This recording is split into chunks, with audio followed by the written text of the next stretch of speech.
नमस्कार साथियों। तो आज है 29 जुलाई 2026। दोस्तों बात करेंगे इस वीडियो में टोटल 11 इंपॉर्टेंट कंपनी की स्टॉक्स के बारे में, जिसके ऊपर कुछ बढ़िया अपडेट है, जिस वजह से कल यानी मतलब बृहस्पतिवार के लिए काफी इंपॉर्टेंस रखते हैं। ठीक है, तो कल बाजार ओपन होते ही इन 11 की 11 कंपनी की शेयर को नजर रखना। आइए शुरुआत करते हैं, बट सबसे पहले दोस्तों आप लोग थोड़ा सा चेक कर लेना कि आपने ऑलरेडी इस चैनल को सब्सक्राइब कर लिया। अगर आपने नहीं किया सर, फटाफट अभी सब्सक्राइब कर लीजिए और पास में जो नोटिफिकेशन बेल आइकन है इसको जरूर प्रेस करना, ताकि हर एक वीडियो की नोटिफिकेशन सबसे पहले आप तक पहुंच सके। अच्छा, वैसे दोस्तों आज बहुत सारे कंपनी की रिजल्ट भी आउट हुआ, कुछ अलग अलग प्रकार की भिन्न भिन्न प्रकार की अपडेट है। चलिए शुरुआत करते हैं कुछ कंपनी की रिजल्ट से। अच्छा, आज रिजल्ट आउट हुआ Asian paints limited. Asian paints दोस्तों मैं आपको बता के रखना चाहता हूं पहले ही कि वो कंपनी की शेयर है जो पिछले 5 साल से जीरो रिटर्न पे चल रहा है। मतलब पिछले 5 साल पे अपने इन्वेस्टर्स को एक भी परसेंट रिटर्न नहीं दिया, ऊपर से नीचे है।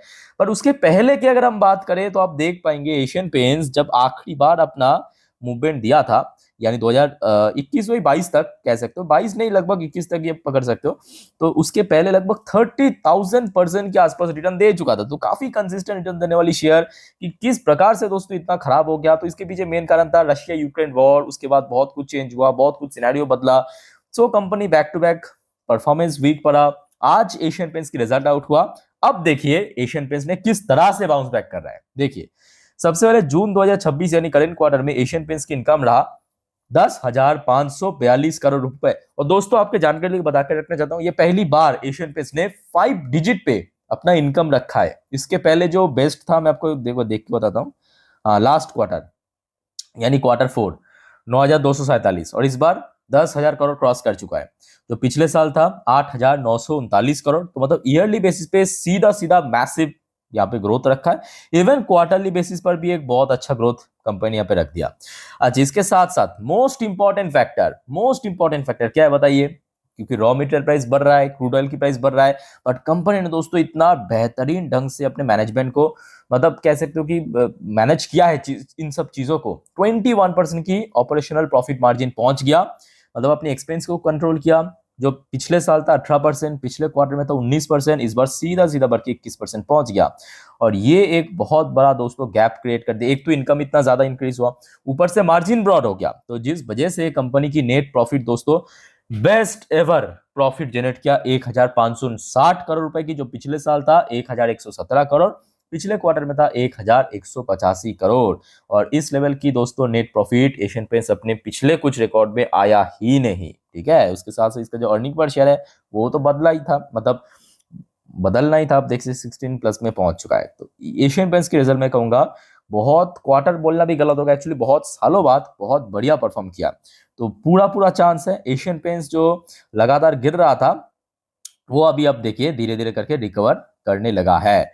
और अगर सब कुछ सही रहा तो ये जो पिछले एक साल की हाई है, मतलब 52 हाई है अप्रॉक्स 3,000 के आसपास, इसको इस बार क्रॉस कर सकता है और करना भी चाहिए। बड़ी कंपनी है, बहुत दिनों से थोड़ा सा नीचे नीचे चल रहा है। अच्छा, आज वैसे दोस्तों अदानी एंटरप्राइज लिमिटेड की भी रिजल्ट आउट हुआ। अदानी एंटरप्राइज लिमिटेड की रिजल्ट दोस्तों आप अगर ऊपर ऊपर से देखेंगे तो आपको कुछ समझ नहीं आएगा। ठीक है, मेरे बात को ध्यान से समझना पहले, क्योंकि यहाँ पे थोड़ा सा मतलब कॉम्प्लिकेटेड टाइप की रिजल्ट हुआ है। अच्छा, अदानी एंटरप्राइज की पहले तो आप देखिए इस क्वार्टर में कितना इनकम जनरेट हुआ, एकदम सिंपल तरीके से समझिए। कंपनी की इनकम रहा 32,924 करोड़। ठीक है, लास्ट ईयर कितना था? 21,961 करोड़। तो मतलब सिंपल बात है, इसमें कोई डाउट नहीं है, बहुत अच्छा ग्रोथ रखा है, ऑलमोस्ट 50% से ज्यादा है कि नहीं? 50% के आसपास ग्रोथ रखा है ईयर ऑन ईयर बेसिस पे इनकम। अच्छा, लास्ट क्वार्टर में कंपनी की इनकम था 32,439 करोड़। ठीक है, एक मिनिमम ग्रोथ रख दिया। हमेशा क्वार्टरली बेसिस पे ग्रो करेगा कंपनी, कोई जरूरी नहीं है।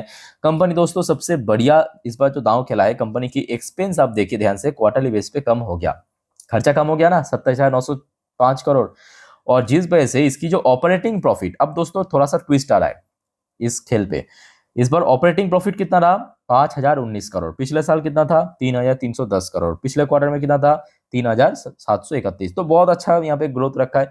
और इसका जो मार्जिन की बात करें 15%, लास्ट क्वार्टर में था 12%, लास्ट ईयर में था 15%। अब दोस्तों जो ट्विस्ट है, कंपनी की इस बार वन टाइम लॉस हुआ है एक्सेप्शनल गेन पे लगभग 2,000 करोड़ के आसपास, जबकि पिछले साल इसमें इनकम हुआ था 475 करोड़, लास्ट क्वार्टर में 748 करोड़, इस बार 2,000 करोड़ से ज्यादा लॉस हुआ है एक्सेप्शनल गेन पे, याद रखना ये वन टाइम लॉस है, हर बार नहीं होगा। और जिस वजह से कंपनी की इतना अच्छा ऑपरेटिंग प्रॉफिट 5,000 करोड़ से ज्यादा होने के बावजूद भी अल्टीमेटली जो नेट है वो लॉस हुआ है 1,462 करोड़, जो पिछले साल में था 976 करोड़, और पिछले क्वार्टर में दोस्तों ऐसा कुछ भी नहीं था, फिर भी लॉस हुआ था।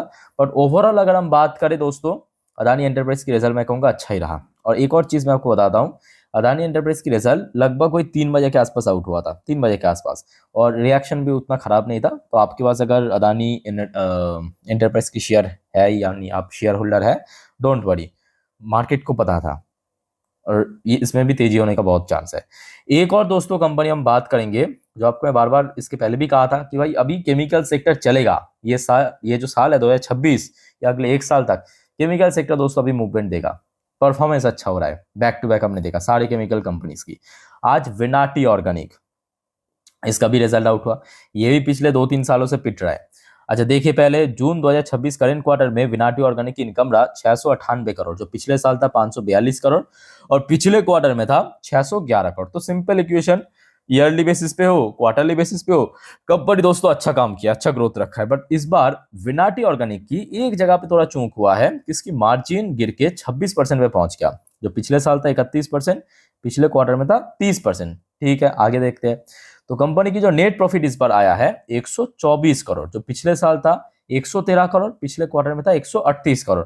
पर दोस्तों ये भी फैक्ट है कि विनाटी ऑर्गेनिक की हमेशा क्वार्टर 4 हमेशा बेस्ट होते हैं, तो क्वार्टर 4 से क्वार्टर 1 पे थोड़ा सा गिरावट हमेशा होता है। आप 2025 या 26 को उठा के देखिए, तो मैं कहूंगा ये कोई नया बात नहीं है। ठीक है, तो जिस वजह से कंपनी की ईयरली बेसिस पे प्रॉफिट में एक अच्छा ग्रोथ हो गया, और अर्निंग पर शेयर में भी एक ठीक ठाक मूवमेंट हुआ। तो आशा रखता हूँ कि विनाटी ऑर्गेनिक की शेयर, ये भी तो लास्ट कुछ सालों से लगातार गिर रहा है, आप देखिए 5 सालों से नेगेटिव रिटर्न, और उसके पहले आप जैसे ही चेक करेंगे, शेयर 2009 में लिस्ट हुआ था, वही 2022 तक तो शेयर ऑलमोस्ट 14,000% की रिटर्न दे चुका था, मतलब कुछ ही सालों के भीतर, 12-13 सालों के अंदर। ठीक है, अच्छी कंपनी, आशा रखते हैं ये भी रिकवर करेगा। अच्छा, अब चलिए नेक्स्ट अपडेट पे दोस्तों। नेक्स्ट अपडेट, एक individual company RailTel corporation. RailTel की शेयर वैसे तो आज 2.5-3%, मार्केट की सेंटीमेंट भी आज काफी अच्छा था। तो रेलटेल में अपडेट किया है कि रेलटेल को आज लगभग 44 करोड़ की ऑर्डर मिला ओडिशा पुलिस डिपार्टमेंट की तरफ से। ठीक है, अब इस ऑर्डर के बारे में आपको नीचे थोड़ा सा यहाँ पे जानकारी मिल जाएगा, आप चाहे तो वीडियो को पॉज करके जरूर पढ़ लेना। ठीक है, चलो यहाँ पे रेलटेल की बात करते हैं कि रिसेंटली शेयर 300 का जो इंपॉर्टेंट सपोर्ट था उसको भी ब्रेक करके नीचे आने के कारण 300 एक स्ट्रॉन्ग रेजिस्टेंस पॉइंट हो सकता है। ठीक है, मतलब आज भी लगभग 296 तक पहुंच गया था। लेट्स सी आगे क्या होता है। अच्छा चलिए दोस्तों नेक्स्ट टॉपिक पे। अच्छा, नेक्स्ट टॉपिक में जाने से पहले दोस्तों आप सभी को बताना चाहता हूँ, इस चैनल पे जैसे कि आपको 5-6 वीडियो तो मिलता है, उसके साथ साथ पोर्टफोलियो रिव्यू, स्टॉक सजेशंस या Q&A सेशन में पार्टिसिपेंट, इस प्रकार की आपको तमाम फैसिलिटी मिल जाएगा। ठीक है, तो इसमें आप ज्वाइन बटन पे प्रेस करके जरूर एक सिलेक्ट कर लेना। अब देखिए बहुत ही अफोर्डेबल प्राइस है, आप देख ही सकते हो, जो हमारा ब्रोंज कार्ड वो शुरू होता है 59 रुपीज, और मुझे नहीं लगता कि 59 रुपीज आज की रेट में कोई बहुत एक्सपेंसिव है। हाँ, आप अगर पोर्टफोलियो रिव्यू करना चाहते हैं तो प्लैटिनम कार्ड जरूर लेना दोस्तों। ठीक है, तो प्लैटिनम कार्ड में सिर्फ और सिर्फ पोर्टफोलियो रिव्यू की फैसिलिटी अवेलेबल है, बाकी आप चाहे तो कोई भी कमेंट कर सकते हो, आप अगर मेंबर्स हो तो जरूर उसका रिप्लाई दे दूंगा। तो वो शुरुआत होता है आपके 59 रुपीज से। ठीक है, बहुत ही अफोर्डेबल प्राइस है। अच्छा नेक्स्ट दोस्तों हम बात करेंगे RVNL, रेल विकास निगम लिमिटेड। अभी अभी की बात है, जस्ट अभी अभी RVNL की तरफ से इन्फॉर्म किया मार्केट को कि भाई साहब हमें मिला है 359 करोड़ की EPC ऑर्डर। EPC ऑर्डर मतलब इंजीनियरिंग प्रोक्योरमेंट कंस्ट्रक्शन। कहां से मिला? ईस्ट सेंट्रल रेलवे की तरफ से ये ऑर्डर मिला है। ठीक है, सो RVNL की शेयर भी पिछले कुछ सालों से, लगभग 2 साल तो ऑलरेडी हो चुका है, शेयर में बैक टू बैक करेक्शन देखते हैं। आप देखिए ये सब आपके चुनाव के समय चल गया था, सो फिर से लोकसभा चुनाव है 2029 में, तो बस आप वेट कीजिए सिर्फ 1 साल, 2027 की सेकेंड हाफ से आपको मूवमेंट देखना शुरू हो जाएगा। देख लेना मेरी बात को, क्योंकि ये हर बार का है, ये आज नया बात थोड़ी ना है। 2027 अगले साल की सेकेंड हाफ से ही आपको समझ आ जाएगा। अच्छा दोस्तों हम बात करेंगे अब कुछ इंपॉर्टेंट कंपनी जिसको जेफरीज जैसे टॉप ब्रोकरेज फर्म ने पीक किया है बेस्ड ऑन Q1 रिजल्ट, और जिनमें जेफरीज को लगता है 19 से लेकर 35% अपसाइड पोटेंशियल है। ठीक है, अब देखिए यहाँ पे थोड़ा सा इंफॉर्मेशन पर्पज से देखिए, मैं बार बार कहता हूँ कि कोई भी ब्रोकरेज को हुबाहू अंधाधुन कॉपी पेस्ट मत करना। ठीक है, अच्छा जेफरीज ने देखिए सबसे पहले पीक किया है कोफॉर्ज को, जिसमें बाई करने की रेटिंग के साथ जो प्रीवियस टारगेट दिया था 1860, इसको बदल के फ्रेश टारगेट मतलब अपग्रेड किया एक्चुअली 2040 रुपए, जो कि 19% अपसाइड है। अच्छा हो सके तो दोस्तों नोट कर लेना। ठीक है, अच्छा, भारती एयरटेल को पीक किया है जेफरीज ने बाई करने की रेटिंग के साथ 2350 की टारगेट, जो कि 21% अपसाइड। अच्छा, तीसरी जो स्टॉक्स जेफरीज ने पीक किया है कोल इंडिया को। कोल इंडिया में भी बाई करने की रेटिंग के साथ रिसेंटली रिजल्ट आउट हुआ, 500 रुपए की टारगेट दिया, जो कि लगभग 22% अपसाइड। फिर पिक किया है, लास्ट डे आउट हुआ था एयू स्मॉल फाइनेंस बैंक की रिजल्ट, उसके बेस पे बाई करने की रेटिंग के साथ टारगेट प्राइस बढ़ा के पहले 1250 की टारगेट दिया था, इस बार 1270 की टारगेट दिया, जो कि लगभग 22% अपसाइड। अच्छा, नेक्स्ट देखिए के फिनटेक, इसका भी आई थिंक कि कल या तो परसों रिजल्ट आउट हुआ था, बाई करने की रेटिंग के साथ टारगेट अपग्रेड करके 1175 की टारगेट, लगभग 24% अपसाइड। और लास्ट एंड आखिरी कंपनी जिसको पिक किया है HUL यानी हिंदुस्तान यूनिलीवर लिमिटेड, बाई करने की रेटिंग के साथ 2850 की टारगेट, जो कि लगभग 35% अपसाइड।